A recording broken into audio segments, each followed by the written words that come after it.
bienvenidos, bienvenidas a Salud en Redes. Hoy programa dedicado al arte, a la terapia. Vamos a hablar de musicoterapia, de arte terapia. Me encanta, mi tema, pero favorito, me encanta. Dos grandes pasiones mías, el arte y la psicología en mi caso, pero vamos a hablar de otros tipos de terapias. Estoy con Gabriel Federico. Gracias, Gabriel, por venir. Qué bueno, gracias Marina por Él es invitarme. musicoterapeuta, terapeuta perinatal, tiene un investigador que no les puedo explicar, inventor de métodos, de todo. Sí, bueno, más que inventor, decantó el método. Desarrollador, ¿cómo? Sí, un apasionado por la investigación de la mezcla entre la música, la psicología, la salud y todo lo que tiene que ver con el mundo de los bebés, del embarazo, de la crianza. Uh-huh. Sí, un gran comunicador también, con primerizos. También tenemos el primer programa de streaming para primerizos. De streaming para padres primerizos. Sí, y madres primerizos. Exacto. Bueno, ¿cómo trabajás con un bebé, con Bien. una mamá embarazada? La pregunta que hacen siempre, ¿no? ¿Qué se hace? Sí. ¿No? Porque uno lo primero que piensa es estimulación prenatal con música, ¿no? Le pongo música para que el bebé sea más inteligente, y no pasa por ahí la cosa. No, ni pasa por cuál es la mejor música que hay para estimular al bebé. Tampoco pasa por ahí. Pasa por otro lugar, pasa por una vivencia y como con la experiencia musical. A mí no me gusta hablar de la música, sino que me gusta hablar de la experiencia musical, porque es muy diferente. La música la tenemos al alcance de la mano hoy en un dispositivo, sí, la podemos escuchar, la podemos ver en el celular. La experiencia musical es algo que genera una historia, que genera una vivencia y que produce cambios. Produce un cambio en lo que me pasa cuando estoy teniendo esta experiencia musical. Entonces, si nosotros sabemos que un bebé dentro del útero tiene la capacidad de percibir las emociones de la mamá, tiene la capacidad de captar los sonidos que hay en el entorno intrauterino, pero también lo que pasa afuera. Ahí ya empezamos a tener en cuenta otras vías por las cuales utilizar música puede ser un puente de comunicación con el bebé. Una mamá que le canta a su bebé, ¿sí?, le va a poder transmitir algo diferente a lo que es poner música con un volumen alto.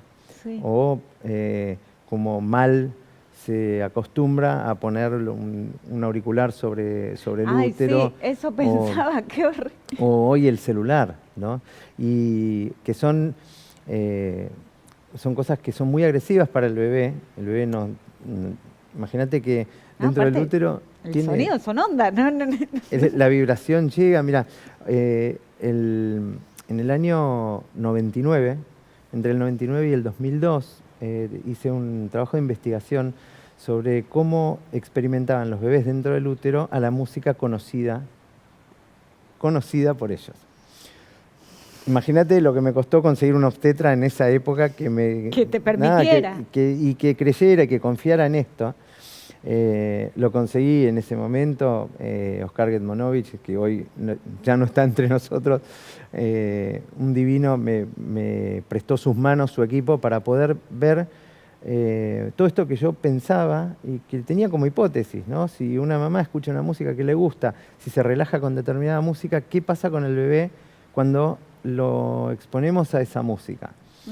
Y lo primero que descubrí ahí fue que hay dos vías por las cuales el bebé recibe el sonido dentro del útero. Por un lado, la vía auditiva, o sea, el aparato auditivo capta el sonido que le llega. Pero por otro lado está la vía sensitiva, que es lo que el bebé percibe, esto que decías de las ondas. Entonces en el ecógrafo se veía que cuando vos apoyabas el parlantito, en ese momento usábamos un parlantito con un CD player, sí. Y cuando vos lo ponías en contacto con el útero, se veían las ondas de la música en el ecógrafo. Estamos hablando de ecógrafos en 2D, blanco y negro. Claro, Pero aparte son ultrasonidos, ¿no? exactamente, Justamente. exactamente. Entonces, lo que hicimos es, bueno, ya sabemos que existen estas dos vías. Vamos a buscar en la investigación la vía auditiva, o sea, lo que el bebé puede captar, porque eso nos da una información que no es sensorial, sino que tiene que ver con otros procesos cerebrales del bebé. Y así empecé. Después, continuando con la investigación, vemos que hay bebés que empiezan a responder emocionalmente de una manera diferente a otros ante la misma música. Entonces, ¿qué es esto? O sea, ¿qué es lo que está pasando? Y es como la mamá procesa a la música. Si la mamá está contenta es una cosa, si la mamá está triste es otra. Entonces empiezan a entrar en juego una tercera vía, que es la vía hormonal, que es lo que la mamá le transmite a su bebé cuando está recibiendo esta información sonora. Qué bárbaro. Ahora, lo interesante de esto es, esto está buenísimo, pero ¿para qué nos sirve? Sí. O sea, ¿para qué sirve? ¿En dónde lo aplicas? Entonces, ahí es donde vamos. Yo seguí profundizando en esto, no me quedé solo con eso, y empecé a ver que durante los procesos de embarazo, si una mamá no la está pasando bien, puede transformar ese no pasarlo tan bien por estar un poquito mejor, y lo que le va a transmitir a su bebé va a ser diferente. Por supuesto que esto tiene que continuar después en la crianza, no es que termina en el embarazo. Totalmente. Pero el poder transformar, el poder acompañar en la conexión, en el vínculo a esa mamá con ese bebé, fue como el caballito de batalla, te diría, del trabajo. Entonces, cuando vos de repente veías que la mamá estaba desconectada de ese bebé, o sea, se cuidaba el embarazo, iba a las consultas, comía bien, pero no estaba conectada con ese bebé. Bueno, había algo en el vínculo que habría que Qué bueno ¿no? poder como trabajarlo. operar en ese momento, Exactamente. porque yo por ahí que trabajo con niños de, no sé, 3, 4, Después 6 años. tenés los resultados. Exacto, yo lo veo y puedo ir cuestiones. para atrás y decir, uy, ¿qué pasó antes? Porque estoy viendo los efectos. Exactamente. Entonces, ahí empecé a intervenir ya con un criterio más terapéutico, en el sentido de, bueno, si esta mamá no la está pasando tan bien en el embarazo, bueno, ¿cómo puedo ayudar a que la pase mejor? O, del otro lado, si tenemos un bebito que de repente presenta alguna característica particular por la cual va a requerir de algún cuidado especial o tiene algún diagnóstico específico, ya se sabe que va a tener alguna discapacidad o se sabe que tiene que ser intervenido, lo tienen que operar el corazón cuando nace. Claro. Bueno, ese embarazo se vive de otra manera. No es un embarazo de la primeriza que está esperando a su bebito sano, ella está sana, y no, una vez que el bebé nace lo espera un quirófano. Entonces hay toda una serie de cuestiones que se ponen en juego ahí en las cuales necesita acompañarse. Ahora, lo interesante de todo esto es que yo puedo pensar al embarazo desde distintas esferas, desde una esfera física, una esfera emocional, una esfera mental, una esfera espiritual, porque también tenemos situaciones que nos atraviesan y que vos no sabés de qué manera ponerle palabras. O sea, no hay palabras. Entonces, totalmente. Si no encontrás el refugio en lo espiritual, es muy difícil de atravesarlo también, hasta que podés encontrarle las palabras, ¿no? Cuando pasa el tiempo. Entonces, este concepto de las esferas me permitió construir una teoría para pensar cómo trabajar con las mamás. ¿Qué pasa cuando hay una problemática en determinada esfera, desde lo físico, en la mamá, ¿no? Por ahí tal vez ella tiene alguna patología de base, o hoy es muy común encontrarnos con mamás que toman medicación psiquiátrica, no por estar locas, sino porque, qué sé yo, sí, un ansiolítico. Ansiolítico, una situación, o ataque de pánico, lo que sea. Y el embarazo potencia todas las sensaciones. Entonces, ahí tenemos en el nivel de la mamá, ¿no? Como para trabajar. En el nivel del bebé, bueno, todas las características que pueda llegar a presentar el bebé. Y lo que se va construyendo tiene que ver con el vínculo. Entonces, yo lo llamo a todo este proceso el ritmo entre la mamá y el bebé. Y lo que trato de buscar y de hacer es que cuando hay mucho desfasaje entre las esferas y está esta mamá con ese recién nacido al cual le cuesta reconocerlo, no sabe cómo hacer o la sobrepasa por tener que garantizarle la vida a otro ser humano, ¿no? Emocionalmente o se siente muy sola o está pasando por una depresión. Todo eso produce una arritmia en el vínculo. Ese vínculo necesita, musicalmente hablando, un metrónomo, ¿no?, que la pueda ayudar a regularse. Hay una arritmia vincular normal y esperable que se da en los primeros 3 meses. Porque el bebé no nace con un manual de instrucciones viste que dice, bueno, cuando lloro de tal manera es porque necesito que me cambien, o cuando lloro así. No, eso es algo que se construye.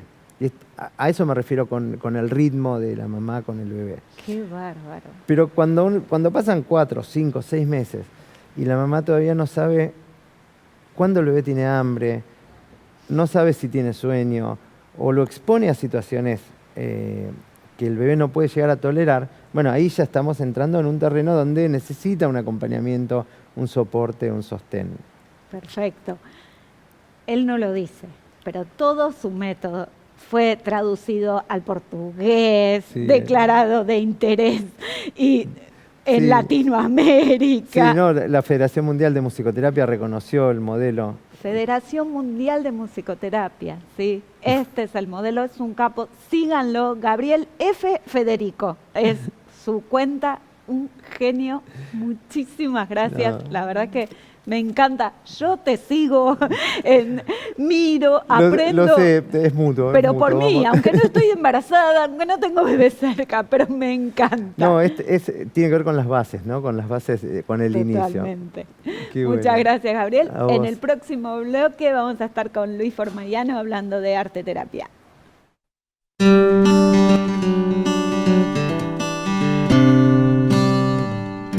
Bien, en este segundo bloque de arte terapia, de psicología y terapia relacionada y vinculada desde el arte, con Luis Formayano, que nos trajo su último libro, el tercer libro, creo, por lo que dijo, que ya está, pero pensando en un cuarto. Hola Luis, ¿cómo estás? ¿Cómo estás? Muy bien. Luis Formayano es nuestro representante en el mundo de arte terapia. Nos vas a contar por dónde estás, por Bélgica, el año que viene Croacia. A ver, ¿dónde nos representaste? El año pasado en Bélgica para el Congreso del ECARTE, que es el Consorcio Europeo de Educación en Terapias por el Arte, y ellos me nombraron representante global para la Argentina porque les gustaría que arteterapeutas o terapeutas de artes expresivas de Argentina pudieran presentar sus trabajos en un congreso tan importante como es este, que tuvo 350 asistentes. Pero el único argentino sos vos. El único argentino fui yo. Cuando te presentan por país, cuando dijeron y por Argentina, y me puse de pie yo, y bueno, era el único. Había otros países, Holanda tenía 50, por ejemplo, el Reino Unido tenía como 60 arteterapeutas. Y nosotros acá tenemos gente muy, muy valiosa. Entiendo que, bueno, hay dos condiciones que por ahí lo dificultan: el precio del pasaje, la estadía, y por otro lado que el lenguaje oficial de estos congresos siempre es el inglés. Entonces, y no hay traducción simultánea. Sí. Pero es una vidriera muy importante. Pero acá en Argentina también sos el pionero. Sonríe y se hace el humilde, pero no, es el pionero, el que lleva la voz cantante, a quien todos los terapeutas consultan. Llevo muchos años de dedicación amorosa al arte terapia, y especialmente desde mi rol de docente en 3 instituciones de aquí, pero también participo como invitado, bueno, desde el 2007 en la Universidad Complutense de Madrid, desde el año pasado Uruguay, Chile, también próximamente México el mes que viene para un diplomado en México online, 4 clases. O sea, amo esto que es la fusión de la promoción de la salud desde un lugar maravilloso como es el arte, ¿no? Con una disciplina que es el arte terapia. Perfecto. A ver, siempre tengo como en mi memoria y cada vez que pienso, por lo menos yo en arte terapia me acuerdo de Spinetta y a los 16 años escribiendo, si no canto lo que siento me voy a morir por dentro, ¿no? Exactamente, Y exactamente, de eso se trata. Poder expresar todo eso que a lo mejor no puede ser puesto en palabras. Hay dolores que son inexpresables, hay sensaciones que son incluso abstractas, que uno no sabe de qué manera ponerlas en palabras. Y a través del arte, del color, de la línea, del collage, del modelado, en el caso del arte terapia, pero recién había un musicoterapeuta, a través de la música, la improvisación o a través del movimiento corporal. Todo eso nos conecta con algo que es muy profundo y que está en nosotros esencialmente y que no importa si dibujás o pintás como cuando tenías 6 años. Lo que importa es lo que contás con eso que haces. Los pacientes a veces son reticentes porque dicen, me da vergüenza porque, bueno, pinto como un chico de 6 años. Bueno, yo siempre les digo, el grafismo tiene etapas de evolución. Y si vos en algún momento abandonaste la escuela y te pusiste a trabajar porque había serias condiciones en tu casa y tenías 8 años, vas a dibujar a los 40 o a los 50 o a los 70 como dibujabas a los 8. Porque el grafismo que evoluciona hasta los 12, ahí se detuvo. ¿Y hace falta alguna habilidad, como capacidad de simbolizar, de poner, no sé, este dolor que vos decías o esta emoción en color, de ponerla en línea, de ponerla en una imagen? Cada paciente hace su propio viaje individual, ¿no es cierto? Y es, digamos, encuentra la forma expresiva que mejor le cuadra. Entonces, como junguiano, obviamente yo trabajo con los símbolos y trabajo con la imagen. Y cada uno tiene su propio abanico de símbolos, su propia manera expresiva. Y entonces es importante respetar eso que el paciente nos transmite, aunque a veces el paciente no sepa o no pueda decir nada acerca de lo que pintó. Y nosotros, que no interpretamos en arte terapia, tampoco podemos decir mucho, pero ahí ocurrió algo que al paciente lo modifica y es lo que le ocurrió durante el proceso, los recursos que tuvo que poner en marcha para poder solucionar una línea que quería que fuera para un lado y de pronto fue para otra, o un color que se le corrió y se combinó con otro y logró un efecto que tal vez era accidental, pero que le servía a lo que quería expresar. Entonces, ese recorrido es lo que vale, no tanto el producto final, el proceso, lo que te pasa a vos mientras trabajas, eso te modifica. Yo no sé si, no me acuerdo ahora, perdón, si lo leí en el libro que escribiste antes o en otros trabajos, pero contabas de distintas personas, de distintos pacientes y cómo ibas describiendo este proceso y cómo ellos mismos volvían a la obra que habían hecho un tiempo atrás. Sí, sí. A revisarlo y a ver qué había sucedido, ¿no? Totalmente, porque la obra queda como una prueba, un recordatorio de un momento determinado de tu vida. Entonces, si vos haces un recorrido arte terapéutico, probablemente con el tiempo te olvides de los primeros trabajos, de lo que encontraste, y cuando te reencontrás con eso, es como si de pronto te volvieras a mirar al espejo, ¿no? Porque hay un reconocimiento, porque es lo que has estado trabajando durante X cantidad de tiempo. Pero, insisto, además de eso, es recordar lo que le pasó mientras lo hacía, que muchas veces se quiebran, muchas veces se inhiben, muchas veces se enojan, se pelean con la obra, y eso está muy bien, porque no es una cuestión el ser condescendiente buscando la mejor imagen posible, es buscar la imagen verdadera que mejor represente lo que yo te quiero transmitir en este momento. Qué bárbaro. ¿Y cualquier persona puede hacer arte terapia? Sí, sí, sí. De hecho, bueno, mi mayor experiencia está los 10 años que coordiné el taller de arte terapia para personas con VIH-Sida que fue un proyecto pionero acá en Argentina, del 2004 al 2014, y los años de experiencia en el hospital de día de CEMIC y el hospital de día e internación de Clínica Las Heras, con pacientes algunos con patologías graves. Pero yo trabajo con pacientes con adicciones, con tercera edad, he trabajado con pacientes terminales que he estado prácticamente hasta días antes de su muerte trabajando con arteterapia. Entonces es un acompañamiento muy humano, muy especial, con un gran peso espiritual, sobre todo en estos casos, ¿no? Totalmente. Pensaba eso, que recién Gabriel nos hablaba del peso espiritual que tiene, de lo que vos traes también. Creo que es como muy lindo encontrarse en el campo de las terapias con este valor, que está por ahí muchas veces dejado de lado.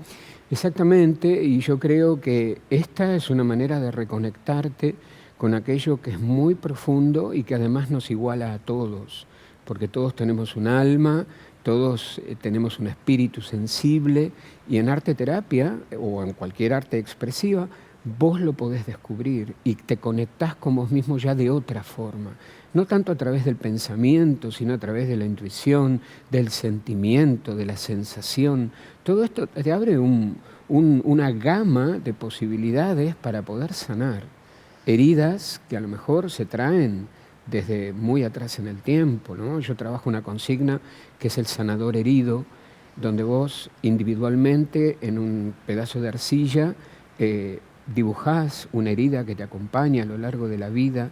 Si te atreves, le podés poner tinta china roja, porque a veces hay heridas que sangran todavía. Y luego, en un segundo momento, se ponen de a dos y cada uno le cuenta al compañero o a la compañera qué es esa herida que tanto duele. Y luego intercambian los trabajos y embellecen esa herida. La lavan, si tiene tintura roja la lavan, y después modifican la arcilla, le colocan brillitos, cositas, gemas, digamos, todo material que cambia la representación simbólica que se tiene de esa herida. No quiere decir que vaya a desaparecer, pero es simbólicamente sana, algo sana. Y también el vínculo con la otra persona. Totalmente. Es fundamental, el poder compartir y entender que sufrimientos mayores, menores, pero en algún punto todos hemos atravesado situaciones traumáticas o que nos han hecho sufrir mucho. Y desarrollamos a lo largo de la vida, y esto es lo que yo explico en mi obra de teatro, la resiliencia, que es lo que nos saca adelante, y entonces transformamos hechos traumáticos, como hice yo, con una parte de mi vida, en una obra de teatro. Y eso fue ultra sanador. Algún destino tuvo la obra de teatro, Gonzalo, ¿no? Sí. La obra que se estrenó en el 2023, creo que volvemos en marzo del año que viene, por lo tanto estoy muy contento con el mismo equipo del 2023, que es un equipo valiosísimo, de primera, que ha respetado y ha tomado con mucho amor una historia que es muy dolorosa, ¿no? Pero bueno, en mi caso, ayudó a reconciliarme con mis padres, con lo que ocurrió durante mi adolescencia. Entonces, ese es el poder del arte, el poder de convocar, de evocar, de sanar, de acompañar, de reciclar, de perdonar y de seguir adelante, ¿no es cierto? Totalmente, de sanar, de seguir adelante, de darle otra forma, otra vuelta, otro color, otra imagen. Eso es maravilloso y eso solo el arte lo logra. Tal cual. Hay cosas, como vos decías, que no tienen palabras, tienen forma, tienen imagen, tienen color. Qué bueno. Y decinos, ¿cuáles son los próximos proyectos que tenés? Porque sé que tenés un montón. Bueno, la escritura del cuarto libro, que es Arteterapia y Psicopatología, o sea, toda la experiencia de hospital de día, que me parece que es muy valiosa. Luego, volver con la obra en el mes de marzo. Yo quería escribir una segunda parte de la obra, que ya sería más intimista, que sería una continuación de esa primera, un diálogo con mi madre, ¿no? Entre los dos. Lo que pasa es que, bueno, son cuestiones muy fuertes y, viste, a veces entrar a ciertos lugares en cierto momento puede resultar muy disruptivo, pero lo siento como una necesidad, así que probablemente lo haga. Y seguir presentando en congresos, en conferencias, pero fundamentalmente como docente, que es lo que yo amo, formar arteterapeutas que después de muchos años todavía muchos me recuerdan o me contactan, porque yo digo, ellos son la voz del futuro. Yo, digamos, tengo todavía pilas para varios años, pero Sí. el año que viene cumplo 70. Entonces, viste, mi terapeuta Pero me dice, baja un poco, revoluciones. Yo no sé cómo se hace eso. No no estoy te acostumbrado. imagino menos.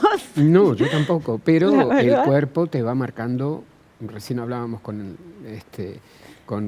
un médico que también, él decía, el cuerpo te va marcando los tiempos y hay que respetarlos. Y hay que... Entonces, bueno, los libros son un legado, la docencia es un legado, porque alguien tiene que tomar la delantera. Y- Entonces, bueno, en eso estoy.